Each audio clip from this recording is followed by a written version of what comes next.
Social. Bien, merci Madame la Présidente. Je vais dire quelques mots de l'article qui concerne les collectivités territoriales pour dire que, comme l'année dernière, elles sont appelées à payer un tribut trop important, qui est disproportionné, qui ne correspond pas à ce qu'elles sont responsables pour une partie de la dette publique consolidée, responsabilité par ailleurs discutable puisque la dette qu'elle génère n'est générée qu'à la faveur d'excédents publics locaux et donc nous ne considérons pas que cette dette soit malsaine. Par ailleurs, je veux le dire également, vous êtes attentifs au gouvernement à la visibilité et à la stabilité que nous offrons aux acteurs économiques de ce pays.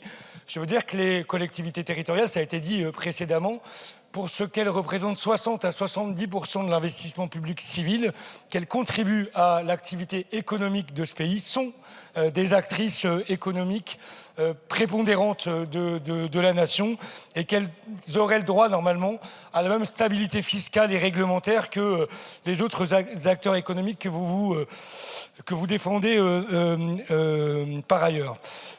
Cette parole de l'État, elle est en effet malmenée à l'image du DILECO, des fractions de TVA que vous gelez ou que vous remplacez par une DGF moins importante pour les régions, ou également, ça a été dit avant moi, par la diminution par 2 du fonds vert et par 4 si on prend les chiffres qui étaient ceux il y a 2 ans.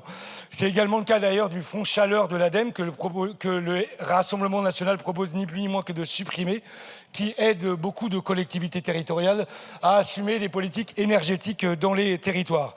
Et enfin, je voulais dire que cette situation n'est pas insensible à la situation de nos concitoyennes et concitoyens qui bénéficient des politiques de cohésion sociale mises en œuvre par les collectivités, en particulier par les départements qui assurent des prestations de solidarité. Je pense au RSA, à l'allocation adulte handicapé ou encore à la prestation de compensation du handicap. Et pour terminer, je crois que cette année de macronisme nous appelle aujourd'hui à l'exigence de remettre sur l'ouvrage le travail. Je suis désolée, mais c'est... Merci, monsieur le député. Nous passons à l'examen des amendements.